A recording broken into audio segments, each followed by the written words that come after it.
Welcome to the Nerdstalgic Podcast with your host, the Ginger Bookworm. Nerdstalgic with the Ginger Bookworm. Nerdstalgic with the Ginger Bookworm.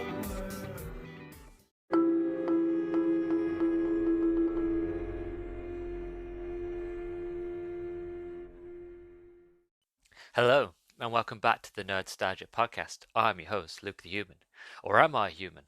Or am I just a way of keeping meat fresh? We will never know. Hello, everybody. Welcome back to the Nerdstalgic Podcast. Hope you're doing well. Hope you're all good. It is now October, which means it is Halloween. Which means it's time for spooky season. So I get to do all the scary things. I get to look at the scary movies and all that jazz. So I'm really, really looking forward to it. I try to do the whole sort of creepy vibe at the beginning, but I'm not. I just can't do it. It's just not in me. But before we get into all the Halloween and creepiness, I just want to do a bit of housekeeping first. So make sure that you follow me on Twitter. At Nerdstalgic_pod to be kept up to date on anything that I'm doing, all the spooky things I'll be looking at this month, as well as anything and everything nerdy in general, really. Also, if you listen to this on YouTube, don't forget to like, comment, and subscribe. Definitely, you're going to want to subscribe because the topics that I'm going to be looking at this Halloween are really out of my wheelhouse, but I'm really excited to get into all of them. It's going to be really, really fun. So make sure that you are subscribed on YouTube if you're currently listening on YouTube, and if you're not, go subscribe if you haven't. It helps me out immensely. So it's time for Scary Month. So last year in season 1, I decided to do Scary Month for October, and it went all right, to be honest. I looked at Hocus Pocus. I think I looked at a few games. What else I look at? I did all of the Resident Evil movies, which now looking back, I should have split it up into 2 episodes, not one long big one. If you have listened to it, bless your heart, because it was about 2 hours long, and that was the limit that, Spotify for podcasts was allowing me to do at the time. So I had to do a lot of editing to get that down to 2 hours. Maybe, I'll look into it and I'll try and split that down into 2 episodes in the future. But I really enjoyed doing Spooky Month last year, and I've wanted to do it this year for season 2. But I sat down and I was thinking, what theme should I do? Because everybody in Halloween, I figured everybody does the same thing. Everybody looks at the same movies. Everybody looks at like the big 4 or 5. Everybody looks at Scream, Ghostface, Jason, Friday the 13th, Nightmare on Elm Street, Leatherface, Hellraiser. Everybody looks at the main ones like Freddy Krueger. But what happens to the movies that are still great and still sort of really scary and spooky and gory, but don't get talked about as much? And me, I'm one of these people that don't really follow trends. I like to go off and do things other people aren't doing, especially when it comes to the podcast. I like to look at topics that other people aren't talking about or haven't spoken about for a very, very long time, and just give my 2 cents on. So I did some research, and I am in some horror circles, which is like normal circles. The only difference is that you dress up and you walk around in a circle as a wizard or as a ghost. That's the only difference when you walk around in horror circles. And people just think you're weird. Well, I'm weird anyway, so I'm just going to keep going around in my circle. But anyway, seriously, I have been around in the horror circles, and there were one thing that I noticed whenever I asked people for what things I should look at, there was always those sort of typical movies that people would shout out that were of a certain genre, of a certain breed, very much B tier movies. Maybe some C tier, mostly the B tier horrors, kind of the films that are widely loved and cult classics, but they never sort of took off at the time. But they are just as great, just as fantastic. So I decided to give light to those things, and also follows my theme of doing stuff that other people haven't do or don't look into. I decided for this month of October, for season 2, I am going to be looking at B tier movies. The really creme de la creme, sort of the cult classic, the cheaply made, cheesy horror movies of the 80s and maybe even 90s. And it's going to be a lot of fun. All the movies I'm going to be looking at for this month, I have never seen before. Always been recommended them. So I have no idea what to expect. I don't know what I'm getting into. I don't know if I like them or not. But that's not the point. The point is that I'm going to be looking at some B tier movies. It might be good. It might not be. But I'm going to try my best to have a fantastic, fun, spooky time. And so I'm glad that all you beings are going to be with me for that. Right? So today, the movie that we're going to be looking at for the first week of Halloween is the 1986 movie Critters. Again, never watched this movie before, so I have no idea what I'm getting into. I was doing my research, as I do whenever I look into anything that I'm going to be looking into on the podcast. And one thing that made me smile, a kind of surprised me, was that this is not a standalone movie. There is, not even a trilogy. There are tons of movies in this series. So you got like Critters 2, Critters 3, which looks like they're in Manhattan because like every movie had to go to Manhattan eventually. Even Jason found his way to New York. Critters 4, Critters Bounty Hunter, Critters Attack, Critters A New Beginning. So there's a lot of movies in the Critters series, which kind of got me excited because I read the premise, which I will get on to reading that in a minute. I read the premise, I read a bit of the plot synopsis on Wikipedia, and this movie seems really up my alley, and so I feel like I'm going to enjoy it. But the reason why I found it so funny that there are so many of these films, that if this episode does well, it's a bit of a nod into the future. If this episode does well, and I like the movie, and you beans like the movie, there's loads of all the rest of the films that we can look into and just see how mad and batshit crazy they get, because this series seems incredibly batshit, but I'm really up for it because I love gore and I love really cheesy, campy B tier movies. I do. They are my favorite. I just enjoy them because they're just random and they're on a shoestring budget, but that means that you can tell that the people involved just have the best time because they know they haven't got a lot of money, so everything is just like, oh, let's just goof off and enjoy ourselves, you know. So getting into it, the cast. So we have Dee Wallace as Helen Brown, Emmett Walsh as Harv, Billy Green Bush as Jay Brown, Scott Grimes as Brad Brown, Nadine Vanderlyn as April Brown, and my first ever time to talk about this legend, right? And I'm going to savor the moment. Billy Zane as Sam Elliott. Billy Zane. Oh, everybody. Like, Billy Zane. Oh, I wish he did more now. Like, he's just, everybody loves a bit of Billy Zane. So we got Billy Zane in here, which I was really happy to see. And then we have Terrence Mann as Johnny Steele and Ethan Phillips as Jeff Barnes and Lynn Shaley as Sally. So that is our cast. Time for voiceover guy. So I'm going to try my best at... Right. There's not a lot here on IMDb that they've given for the storyline. It's very quick, it's very sharp, it kind of gets to the point. So, a massive ball of furry creatures from another world eat their way through a small Midwestern town, followed by intergalactic bounty hunters opposed only by militant townspeople. Ooh, don't that sound good? Little critters, little creatures from space coming down, eating people, followed by bounty hunters. It just sounds right up my alley. It sounds gory. I'm hoping for a lot of gore. I'm hoping for a lot of mulching and blood and that sort of stuff. So I'm really looking forward to it. It was directed by Stephen Herrick. I think I'm pronouncing his last name right. And he had a screenplay was by Stephen Herrick and Dominic Murr. As for the production, Stephen Herrick began a friendship with Dominic Herr while working as an assistant editor on City Limits in 1985. When Herrick was looking for his next project, Murr offered him a screenplay for Critters. Herrick loved Murr's script and felt it would be fun to make a film that was a very smart homage to 50s B movies. After working on the script, he successfully pitched it to show films. Despite being set in Kansas, principal photography began in Valencia, California in July 1985 on a 6-week shooting schedule.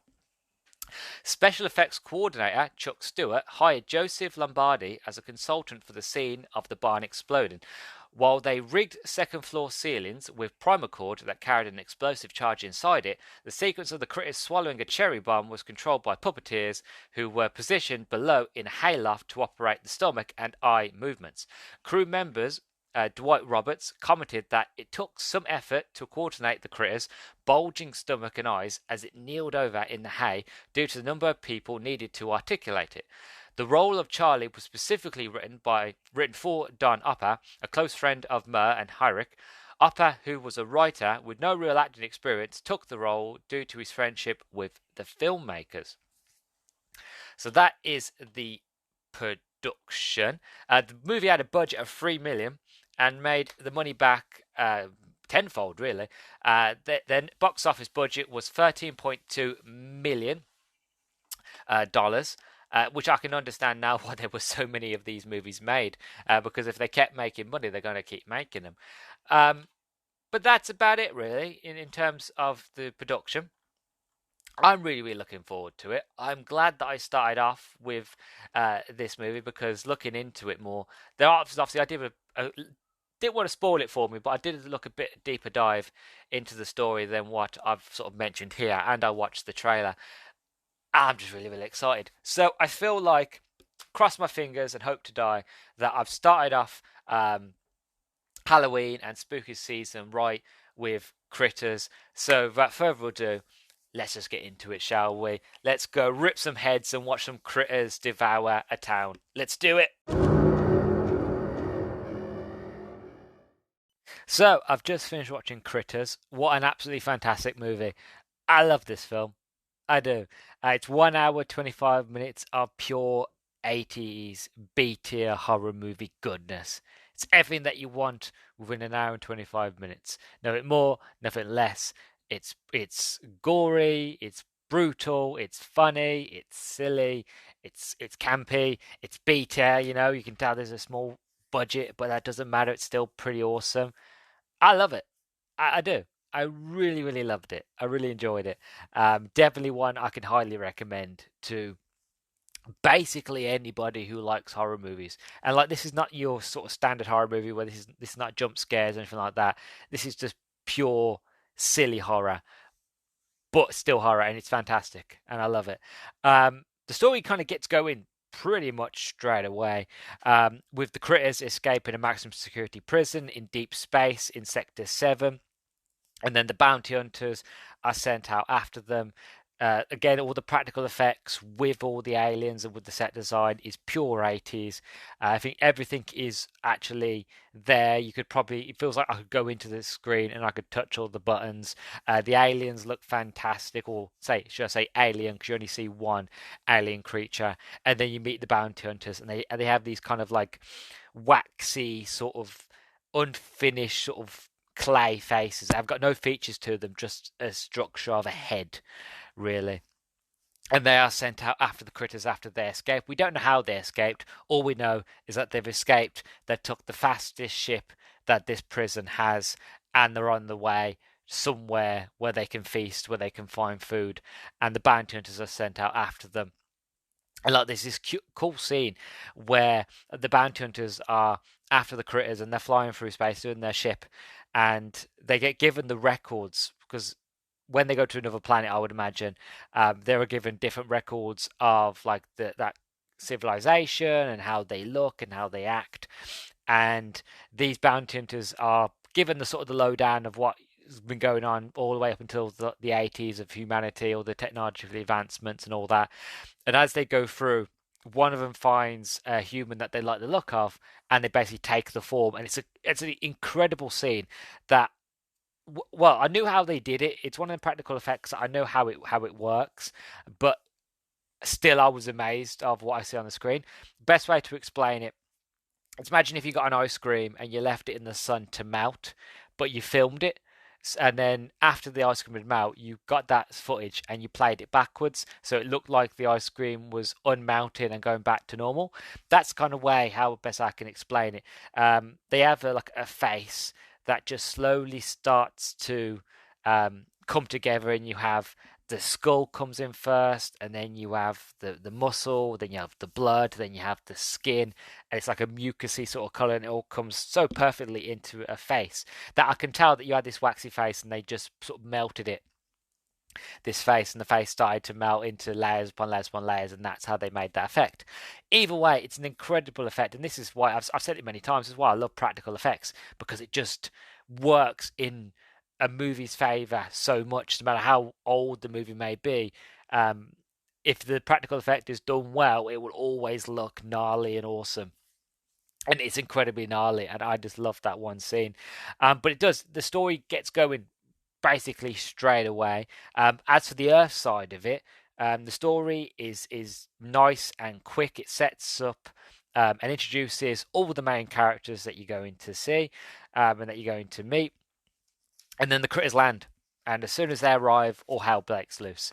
We're on a little farm in Kansas, and that's it. That is the setting. You see a bit of the town, and there are moments that when the bounty hunters come, they blow up parts of the town, like they crash into the church, and they go to the bowling alley and just wreak havoc there. Loads of fun. Like, they don't really speak much, the bounty hunters. They don't really have much in the way of words. They kind of just a lot of like says it with their eyes. One thing like you have this silliness, you have this banter. We have the one bounty hunter who's basically chosen who he wants to look like and who he wants to be, shall we say. And then we have a guy of a bounty hunter who's still that very sort of pasty, glowy sort of face that you see at the beginning of the movie. And he looks at him, he's like, change. And he looks at him, he's like, I haven't found anybody that I like yet. And it's this running joke throughout the film, where like every time the bounty hunters meet another group of humans, he just finds somebody he likes, and just in front of them, he changes their face, and they all sort of again. I've seen that process at the beginning of the movie when we first see it with the first bounty hunter. You don't get to see it a second time, but all the other characters are reacting to that. It's just funny how he keeps changing his face, and the other bounty hunter gives him that look of like, "Have you decided yet?" He doesn't say it, but that very much of look like, "Is this going to be it?" I think he does it 3 times before he figures out a face that he actually likes, which I thought was rather funny. But yeah, like, your setting is this little farm with this family. And Billy Zane comes in. He's the new sort of love interest, a lover boy. He's the new sort of hot young thing in the daughter's life, new partner. And then you've got the young brother who's Brandon, or Brendan, I think it is. Is it Brendan? Brendan, I think it's Brendan. And he's a pyromaniac. He likes to blow things up. He's got little cherry bombs and all that in his bedroom. He just loves pyrotechnics. We have Charlie, who is a bit crazy, and he says because of his feelings, he keeps getting signals, and he knows the aliens are coming. Obviously, as the audience, we know that he's right, but everybody else sees him as a bit of a loon, a bit crazy. And then you have Brendan's mum and dad, as well as I think his name was Harvey, the main sort of police officer, and Jeff, who was another cop. And that's basically it for the main characters that you meet. You do get those odd side characters as well, like the pastor and all that. But overall, that is your main bulk. And when the critters come, it's so quick and so much happens, and it really gets going. And I like that. You know, it's like the movie knows, like, you've come to see the critters, you've come to see the aliens, you've come to see them be brutal and eat people and that sort of thing. So we set it up. We've give you what you need to know. You don't need any more expose. That's it, done, and the story goes on, and I love it for that. Again, the critters, they're brutal and funny. They're really silly sort of characters. They are sort of they are little fuzzballs, and I love them. You know, the sort of practical effects on the actual fuzzballs are amazing. You can tell they actually built these little animatronic furry little creatures, and they sit there very sort of and they roll about. They curl into little balls, like little porcupines. They go into a ball and they roll around. And you can see them going up and down the stairs and around and chasing people. They have these little spines on their back that they can shoot out, and it's like I'm not sure if it's like a numbing thing where it numbs an area or it just sends you to sleep, because anybody who gets in the film who's been hit by one of these tend to get very lethargic and very sort of dreary, which would make sense that you'd knock sort of the prey out so they could feed. That would make sense if it was to knock out or even numb the area. So that's really, really cool. And there's a look and design of them. Again, like they remind me like they're fluffy and they're cute, but you wouldn't want to pick them up, because you know that as soon as you touch them, you'd lose a finger and you'd be eaten to death. But I just love the design of them. Big red eyes, incredible practical effects all the way around. I love them. I'd happily have like a little plush teddy of one in my room. I think they're fantastic. I love as well that you don't actually see what they look like until close to the middle end of the movie. You get snippets here and there, but nothing solid. And for me, that really heightens the mystery of who these creatures are, what they look like, and sort of, even though this movie's not scary, it sort of hides that tension, that hides that fear of like, I don't know what they look like. All the other characters have seen them because they've been attacked by them, but you only really get glimpses here and there. You don't really get to see the faces. You get a bit of the eyes, you get a bit of the mouth. It's not until near to the middle end of the movie that you get to see what they look like in full, because the more they eat, the bigger they get as well. So they start off really small and they get bigger and bigger and bigger. But I like that. It heightens the mystery and also heightens the fear and the tension.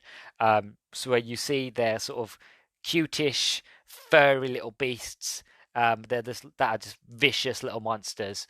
And again, I love them.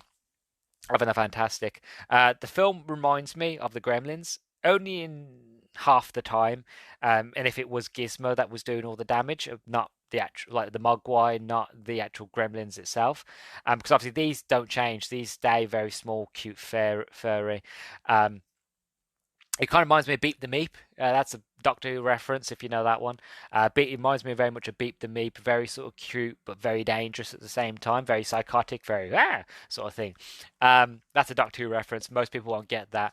Just Google Beep the Meep Doctor Who and you'll see what I mean. But it does remind me of the Gremlins, just kind of in half the time, because obviously Gremlins is an hour 48 minutes. This is an hour 25. It was a very shorter dose of it. And I think Gremlins came out in 1984. This came out in 86. I think that's right on Gremlins. I think Gremlins was 84. Don't quote me on that one. I think I'm right. About 95%. But either way, I think Gremlins came first, and obviously this came a few years later. So you could say there was inspiration there. But it is very Gremlins sort of inspired. Again, you don't get the Gremlins, you kind of get the cutesy side of it. So it would be more so like if Gizmo just decided, screw it, and decides to eat the family and then multiply, and then the rest of them just start eating and growing. That is kind of the best way I can explain it. But I like it. It's kind of like this movie is more brutal, I would say. I'm not saying Gremlins isn't a brutal movie. That is a bit of a brutal movie, but in this one you actually see the brutality more than you do in that one. Whereas in Gremlins, it's mostly the Gremlins the one that are getting damaged and the one getting chopped up and mincemeat and microwaved and that sort of thing. In this, you get to see the people get actually physically bit and shot with the little spines from their back, and you can see the blood and that sort of thing. Again, as well, in this, you get two deaths. Jeff, the cop, Jeff is the first one to die. He crashes on the side of the road after the critters crash land on Earth. He goes to investigate. He's eaten first. He's pulled underneath. He goes to look under. He drops his what is it? I can't remember. I think he falls over or he drops zinc or something like that, and he looks underneath his car. And as he looks under, you can see that fear in his face because he sees all these critters underneath his car. We don't get to see it, sadly. But they pull him under and they eat him, and you see his legs pop out under the bottom. So the cop's the first person to die. And then Steve, Billy Zane's character, he's the second person that dies as well.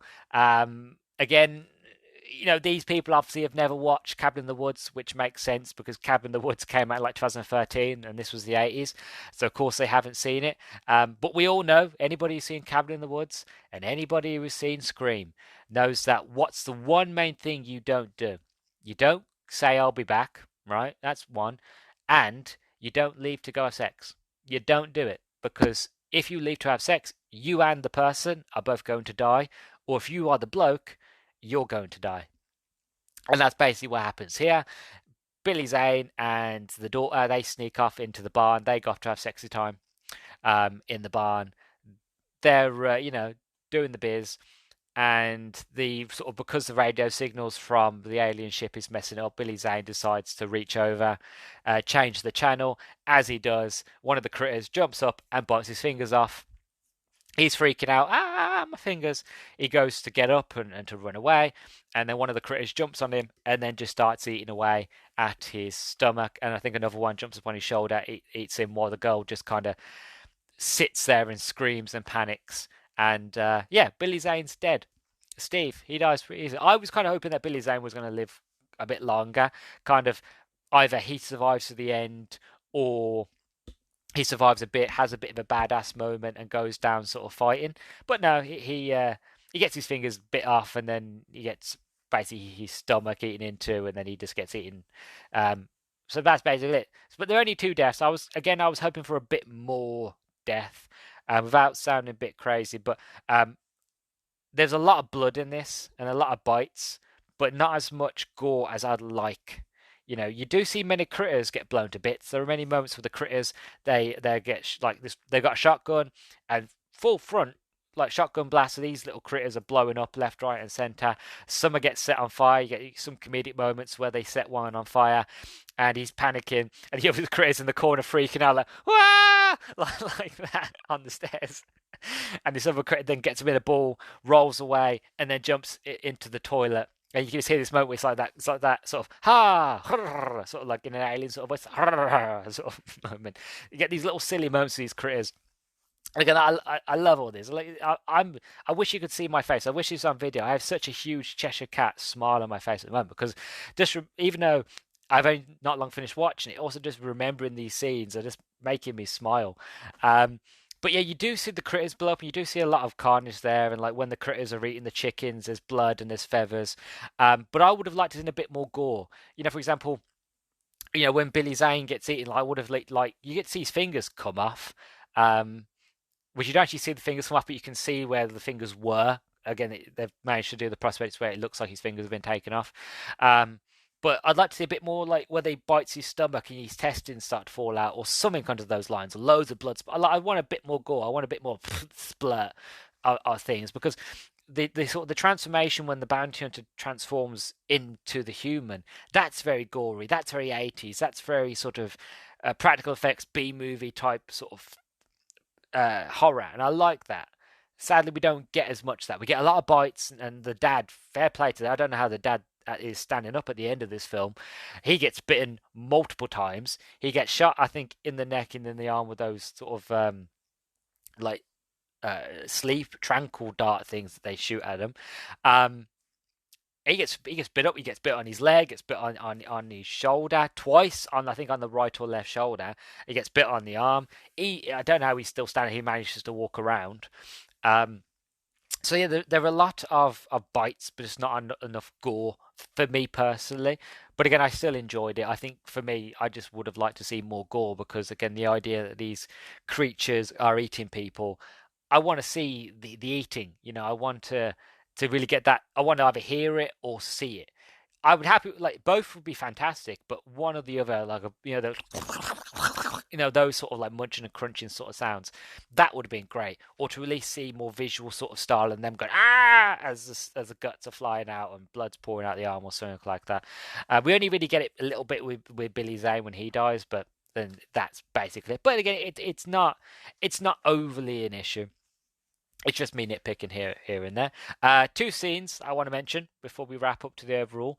There's one scene that I've called they have weapons scene, and it's the first time you have these critters, and that they can talk. Well, they don't speak English. They speak in their language, but there are subtitles. And obviously, through the time, by this stage, the critters have already eaten Billy Zane. Billy Zane's dead. Jeff's dead. They've eaten all the chickens. They're attacking the house, and they've already attacked the dad. And they're barricaded out, like they barricaded the door, and we're inside the house, and the critters are outside, and they're just sitting there on the porch. It's really funny scene, right? I just burst out laughing, and I am going to swear. I'm going to drop the F-bomb, right? So be warned, right? You got these two critters, and the one critter looks at the other critter, and he goes, "They have weapons," and the other critter goes, "Yeah, so what?" And then, sorry, I'm already going because I know what's going to happen. And then the mum, all of a sudden, the door creaks open a little bit, and the mum puts the shotgun through, and they both turn around to look at the shotgun. And the mum blows the other critter to bits, like he just like blows up like a spot, like that. And in just huge big letters at the bottom of the screen, it just goes "fuck." The one critter just shouts "fuck," and then rolls away. I honestly, I pissed myself laughing. It's funny if you see it.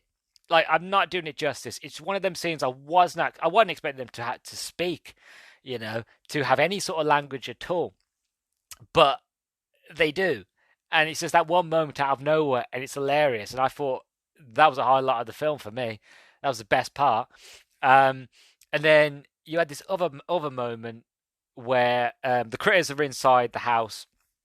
The family are barricaded in the one room, and the critters can't get to them, so they just start sort of ripping things up. Okay, and they don't know what they can and can't eat, so they just ripping pillows up. They're ripping up teddies and just destroying the house. And then I love this little scene because it's a nod to E.T., but this one critter sort of rolls up, and there's this E.T. teddy bear, and he looks at him and he goes, "So who are you?" And obviously the teddy bear doesn't answer back because it's a teddy bear, and he just headbutts it a bit, gives a bit of a nudge. He does that about 3-4 times, and I'm sitting there, I'm going, two things are going to happen here. One, again, I might be a bit crude, I do apologise. One, he's going to hump it. He's going to try to make love to that E.T. doll, or he's going to try and eat it. Because he kept nudging it, like he didn't seem violent. He asked it who it was, obviously he didn't answer, and he was just nudging it. Kind of the fact of like, he recognized, like, I thought it was going to be like he recognizes E.T., kind of how like in E.T., E.T. recognized Yoda, and then if you watch the Phantom Menace, there are E.T.s in the sort of scene where you have all sort of the council. So you got if you look in sort of the bottom right hand corner, you see little ETs down there. I thought it was going to be like a nod to that, where it's like he recognizes it, kind of like a cross of the universes sort of thing. But I was wrong on the first one. He doesn't hump it. He just asks to nudging it a few times. He just rips the head off and then tries to eat it, and then sort of spits it out because he realizes it's fluff. But I wanted to mention it because, again, it was E.T., and just because I had that silly thought of like, oh, well, why not? I thought it'd be funny if he did, but he doesn't. He just rips it to shreds. That's what I would have done if I wrote this movie, because I just thought it would have been funny. And it's the 80s, and you could have get away with a lot of things in the 80s, and that, I think you could have got away with that. Probably not nowadays, but that would have been okay. Don't know where I was going on that one. Anyway, quickly moving on. My overall thoughts of this film is watch it. If you haven't seen it, go watch it. If you have seen it, go watch it again. It's funny, it's silly, it's brutal, it's gory, not too gory, but gory enough. There's a bit of blood. If you like Billy Zane and you don't want to see him die, probably not for you. But yeah, young Billy Zane, ponytail, he dies sadly. Overall, fantastic film. Like the bounty hunters, they're great. They're fantastic. They spend most of the time of the film just trying to not just find, because the aliens are not called critters, they're called the crates. And they keep going around the town being like, "Give us the crates. Where are the crates?" And again, nobody knows, because at the moment the critters are only in the little sort of farm village. That's where they are. They haven't reached the town yet, or they actually don't reach the town at all, to be honest. And it's just these two bounty hunters trying to learn how to drive a car, and they spend majority of the time driving it backwards. all the way through town, harassing the people, trying to figure out where these crates are. And then you have the other bounty hunter who can't figure out who he wants to be, so he keeps picking people and changing their face and freaking everybody out. Um, and then, sort of, finally, you have that moment where the bounty hunters finally find Brendan. Brendan, he runs off after his family is sort of barricaded. He runs off to go gets help. He finds the bounty hunters, brings them back, and then they just wreck house. They just blow everything up, because again they're bounty hunters, they're aliens. They just sort of blow everything up, and they sort the infestation. They kill it, and then Brendan, another thing as well. This little boy, he's the hero of this whole film. He saves the day pretty much, blows up the critter ship, bish bash bosh, done. You know. Also, what I love about this movie, as well, my overall thoughts, is the fact of it sets. Obviously, I know there's going to be sequels because in hindsight we live in the future, and there is the Critters 2, 3, 4, and all that. But I like that at the end of this film, it sets up sort of the sequel where you have the moment where, like, all is well, another day saved, and then the camera quickly does like a Sam Raimi Evil Dead sort of thing, where the camera quickly like swirls around, rushes in close to from a wide shot to a close shot of the hen pen, that all the hens are dead, all they've been slaughtered, and then you get a nice little look inside the pen, and there's three lovely little critter eggs just in there, and just before the credits roll, yeah, the critters giggle, and then end credits scene. So it sets up for a sequel, and I'm quite looking forward to watching Critters 2, and maybe I'll review it. Well, then again, I can't wait till next Halloween. I wanna keep reviewing them. Maybe, tell you what, right after Halloween, if I am free in November, we'll do it. If not, I will watch it and review it, and I'll see if I can try and squeeze it in somewhere. Hopefully in season 3. No promises, but I do want to watch the rest of this Critters movie because I'm invested now. I'm interested in this Critters franchise, so we're going to keep going. But yeah, my overall thoughts is I have a fantastic time. It's a perfect sort of silly horror movie. If you want to watch a good horror movie this Halloween, but you don't want something that's really, really scary, and you don't want something that's overly gory, and something that you can put on, watch and enjoy on your own, or with a partner, with friends, Critters is a perfect film for that. I had a lot of fun. I had a lot of laughs. And I highly recommend it. So that is my thoughts and feelings on Critters. If you've watched it, please do let me know.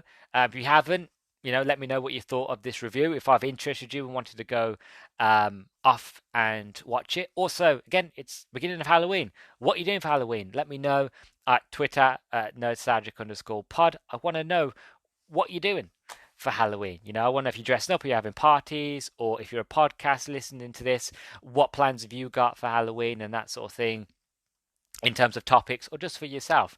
So please do let me know again on Twitter, or you can let me know in the comment section down below on YouTube. Just type in the Nerdstalgic Podcast, and you'll find me there. Don't forget to like, comment, subscribe, and all that jazz. You can find me on basically all podcasting platforms. The only place you won't find me is Apple Podcasts. And yeah, so that is week 1 done of Halloween. I'm really, really looking forward to next week. No spoilers. I won't be dropping any hints. The next week's going to be just as fun and just as interesting. So I can't wait till then. So until next week, I have been your host, Luke the Human. You've been listening to the Nerdstalgic Podcast, and I'll catch you in the next one. Bye-bye, my little critters.